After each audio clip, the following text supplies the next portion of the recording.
Good morning, DP. And welcome to our final Beyond DP episode of the 2024 to 2025 school year. In this special edition, we're ending the year with some amazing stories from right here in our community. First up, we'll take you behind the scenes of Goleta's Fire Station 11 to see how they stay alert and ready 24/7. Then we're heading to the Santa Barbara Earth Day Festival where sustainability, creativity, and community all come together. After that, we'll chill out at Ice in Paradise, a rink that's much more than ice and skates. And you won't want to miss our feature story on a student whose TikTok content has caught attention for its creativity and humor. We'll also spotlight a true scholar athlete who's balancing excellence on the field and in the classroom.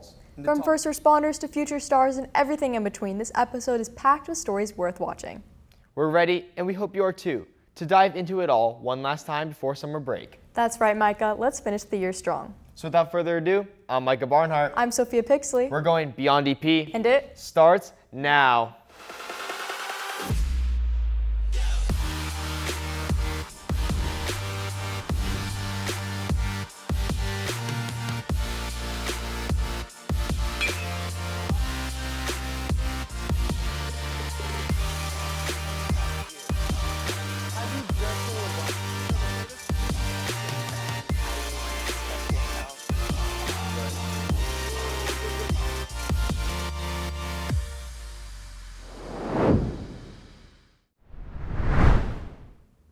Hey Micah, here's a fun fact for you. Do you know how long on average firefighters are on duty away from their families? I don't know, Sophia. How long? Most firefighters work 24-hour shifts, sometimes even staying at the station for 48 hours straight. That's a lot of dedication. Seriously, that kind of commitment is what keeps our community safe. And that's exactly what our next story is all about. From daily training drills to surprise calls, these heroes truly never rest. This story is made by DPNews reporters Alex Gardner, Sam Blakely, and Everett Womack. Here in Goleta, Fire Station 11 stands as more than just a base for emergency response. In a job where seconds matter and lives are at stake, the coordination of their team is critical. Yeah, everything we do as a team. So working as a team is, I would say, probably the most important, characteristic of what we do here. Whether it's a medical call, a structure fire, a water rescue, a technical rope call, living at the fire station, everything's a group thing. We work together. Obviously, we have a captain, an engineer, we have firefighters, we have paramedics, but everybody really works together. It's something we do in every aspect. Right now the crew's cooking dinner together. Later we'll clean the station together. We run calls together. So it's all encompassing in everything we do. Growing up, becoming a firefighter was never really kind of in my ballpark. I was a big hockey player my whole life, played sports my whole life. Up and through college, actually. And I worked as a lifeguard in the summers in college down in Malibu and ran a call. It was a cardiac event that we ran with the fire department. And that was kind of the first time that I had any interaction, talked to the members of the crew that day, just kind of asked about the culture, what they did, how they got into it. And that just kind of sparked my interest. I think the uncertainty on calls, a lot of that stems back to training. We pull hose, we throw ladders, we do simulated rescues, we do this training all the time, and you don't get a full, we call working structure fire every day. So I think when you get that fire and you're able to hopefully save someone's house or save some of the property in their house or save some of the human life involved, that's what we train for. Every training exercise at Station 11 is designed to prepare the firefighters for any emergency. And during our interview, that practice was put to the test. On. Do we need to get out of the way? Yes. What do we got? Water rescue. While the work of a firefighter appears glamorous from the outside, the reality is a physical and emotional toll on those who serve. We spoke to Battalion Chief Estabrook about the sacrifices he makes. Yeah, so as a battalion chief, I manage not just one fire station, I manage a geographical area. I respond to any major call that they respond to. If we run on larger incidents, sometimes I could be on duty for multiple days in a row, up to 2 weeks. So the sacrifices, I obviously miss my family a lot. I miss kids' birthdays, Christmas, special events. I've missed those. I missed my sister's wedding because I was on a vegetation fire. People usually call 911 in their worst situations. We get there and we're trying to make that bad situation good again for them. The sacrifices made by firefighters often go unseen, but for the crew at Fire Station 11, the rewards are clear. Yeah, so last call I just went out was a water rescue call down at Campus Point. We arrived on scene with Water Rescue 17, we had Medic Engine 11, as well as our air support unit flew down from San Ynez. So a lot of different resources on that call. We ended up getting on scene. We had 4 kayaks in the water, 5 people. Thankfully, no medical emergency and no distressed swimmer, but they need assistance getting out of the water. So we got the people down to Goleta Beach and we're able to shuttle their kayaks back to Campus Point. While firefighters are often known for battling fires, their work goes far beyond that. We do a lot of different things. You know, we have a water rescue, we have an engine company, we have a truck company, we have our urban search and rescue equipment. We go to vehicle accidents, we go to structure fires, we go to wildland fires, we go to water rescue, we go to hazmat calls. I think understanding our job is dynamic and we truly are a utility player for the county, for the public, you know, whatever the public needs, we're here for. While the stress of the job is constant, the team at Fire Station 11 still manages to find moments of lightness. It is always a shock to people that, yeah, we sleep here, we eat here, we cook here, we clean here. This is a fire station, but it's a house, it's a firehouse. Everything we do, we try to keep it light. This job can be stressful, it can take a lot of time away from your family, so you know, we really do our best to have a good time, and I think we do. I think that's probably the best part is hanging out with your friends at work. I think that's something unique that people forget, that we do work 24-hour shifts at 365 days a year, 7 days a week. There's always somebody at a county fire station.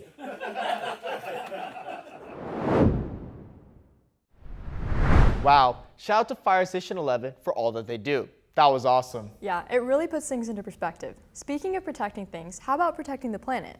I agree, Sophia. Santa Barbara recently hosted its annual Earth Day Festival, bringing the community together to celebrate sustainability, nature, and good vibes. From live music and recycled art to zero waste booths and environmental education, it was a festival with a purpose. Let's check out how Santa Barbara is making green look cool. Owen Salgado, Josh Gertoffer, John Cortez, Michael Nuno, and Sam Mitchell bring you that story now.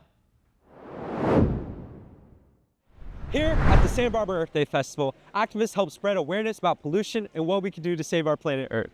Jason White gives us insight on how the festival helps activists spread awareness on ecological issues. I think, as a lot of us here know, Earth Day started as a result of a big oil spill that happened in the Santa Barbara Channel. And with that, Santa Barbara is the where Earth Day started for the whole nation, right? Earth Day here is a big deal because it started here and it gets a lot of people out at this festival hosted by Community Environmental Council, and it offers the public to engage with local environmental groups to see which environmental groups are doing what activities in the community to better improve our environments. Along with these informative talks, there are other forms of entertainment at the Earth Day Festival, such as yard games, music, and eco-friendly shopping. It helps my business we work with indigenous families in southern Mexico and a few other countries that make and grow organic cottons, don't use pesticides, care about this planet. Everything's done in small communities and families. There's no factories. Everything's fair traded. It's grown ethically and made with a lot of tradition and honor, which respects the earth. Done by, we think, the true earthlings that are left on this planet, the indigenous people. So the people that love our stuff support the Earth Day. So it's people getting stuff made with honor and worn with pride. Most importantly, the Earth Day Festival gives climate activists the opportunity to evoke change within their community. Hi, I'm Gianna Patchen. I am the chapter coordinator for the San Luis Obispo chapter of the Sierra Club. We came down here to do a panel about the newly designated Chumash Heritage National Marine Sanctuary. So opportunities like this Earth Day are really instrumental for us to share the good news about campaigns that are successful, to educate the public about biodiversity, cultural heritage. I was so honored to be alongside a panel with Mia Lopez, a Chumash leader, with Jack Depew, a local marine biologist, and with John Lindsay, a local meteorologist and oceanographer. So opportunities like Earth Day connect us with the community, which is essential to make our conservation and ocean protection work possible. The Earth Day Festival provides many opportunities for peoples, businesses, and more. Make sure to check out your local Earth Day Festival and figure out how you can help the planet. I don't know about you, Micah, but now I feel inspired to go ride my bike and hug a tree. Just don't forget to use your reusable water bottle. Anyway, while things were heating up outside, there's a place in Goleta that's staying cool year-round. Ice in Paradise may look like just a local ice rink, but it's so much more. It's a place where friendships are made, skills are sharpened, and communities come together, all on skates. From beginner classes to serious hockey games, this rink is chill in more ways than one. Let's lace up and glide into our next story, brought to you by DP News reporters Trey Fuel, Justin Powell, Jaden Wong, Connor Sanders, and Brandon Romp. Everyone knows Ice in Paradise for being the best skating rink, but not everyone realizes the community behind the scenes. I am the Camp and Guest Service Director at Ice in Paradise. One thing that everyone should know about Ice in Paradise is that there is something for everyone. We have beginners to advanced, whether that's hockey, skating, we have youth and adult leagues for everything, private events. My favorite experience here at Ice in Paradise is when the kids come in and take their first step on the ice. They might be a little scared, but give them a couple weeks and it's their favorite thing. I first started just skating around here, and then I love like the community that it brings, and then I just love being like I'm a very social person, just so working with the kids and just like giving back to how I started skating and everything. My favorite experience is just meeting new coworkers and being able to train them. Everyone's very chill here. Like even the customers, they're very nice, they're very friendly, it's very welcoming. My best experience here is just like serving people here. They're very nice people and serve those like hockey players. My name is JJ. I've been playing hockey at Ice in Paradise for about 2 years now. They make it really easy to learn, and there's a lot of opportunities to get better here, which I don't think a lot of other rinks have. And my favorite part about playing here is the friends I've made and how close I've gotten to some people through playing on their team. In total, Ice in Paradise is more than just a skating rink. It's a community, allowing for fun memories to be created. For DP News, I'm Connor Saunders.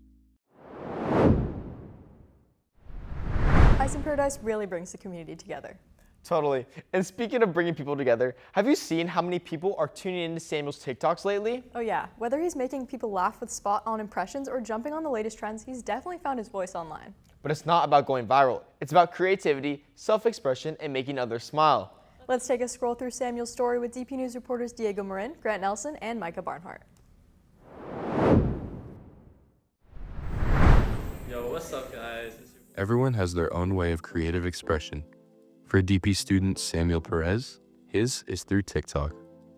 How I got started on TikTok was actually really random. I just made a couple first posts and I saw that it started getting more likes than I thought it would, so I kept doing it. What inspired me to make content was really seeing everyone that I looked up to doing it. So, I just wanted to be in their shoes. I just really want to become bigger, and I kind of want to become people that I watch already. Some examples are like Face Rug and Sam Zia. I look up to a bunch of people, so I think it's really cool to start off with posting content. Samuel speaks on his first viral video and how that video came together. Earlier that day, I was looking at Twitter, and I actually saw that Daniel Caesar and Rex Orange County were gonna make a song together, and I posted that on TikTok before everyone saw it, and it ended up getting around 3 million views, so I think that was really cool. My goals with posting on TikTok is definitely just to expand with likes and followers, and I really want that to correlate to YouTube, and I just want to grow as a content creator. While balancing school life at Dos Pueblos, Samuel Perez strives to keep building up a following in the future on social media. Reporting for DP News, I'm Grant Nelson. Okay, that was gold. I don't know how he comes up with half that stuff. Seriously. Now, from TikTok talent to all-around achiever, our next feature highlights someone who's striving to success both in the classroom and on the track. Emin Gordon is this year's CIF Scholar Athlete, and for good reason. He's got discipline, drive, and a great attitude. Basically, the full package. Let's take a look at how Emin's hard work has paid off, brought to you by DP News reporters Jaden Wong, Justin Powell, and Brandon Romp.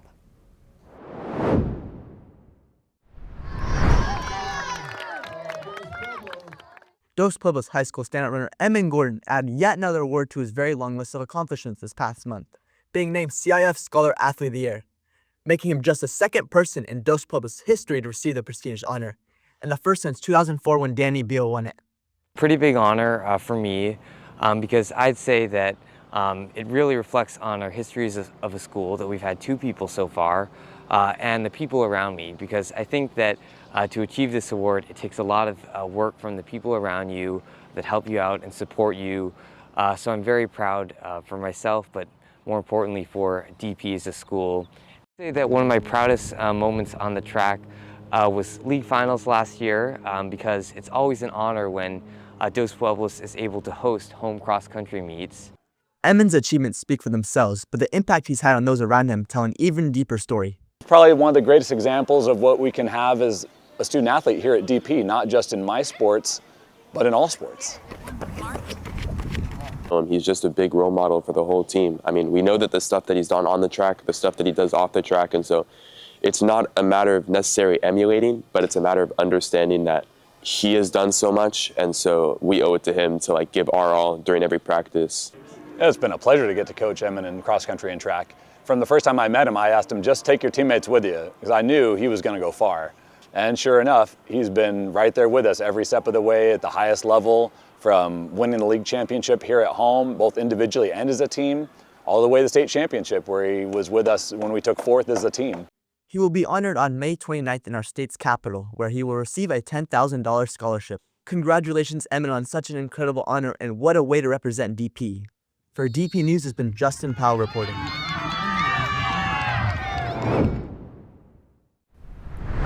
And just like that, we've come to the end of this school year and the end of our final episode of Beyond DP. We've laughed, learned, and spotlighted some incredible people and places along the way. From fire stations and festivals to rinks and more, we hope you've enjoyed coming on this ride with us. Whether you're off to summer adventures or just catching up on sleep, we wish you a break of full rest, fun, and sunshine. It was really special to be a part of Beyond DP. I'll sure miss you guys. I'll miss anchoring alongside of you, Sophia. Until next time, DP. And thanks for watching.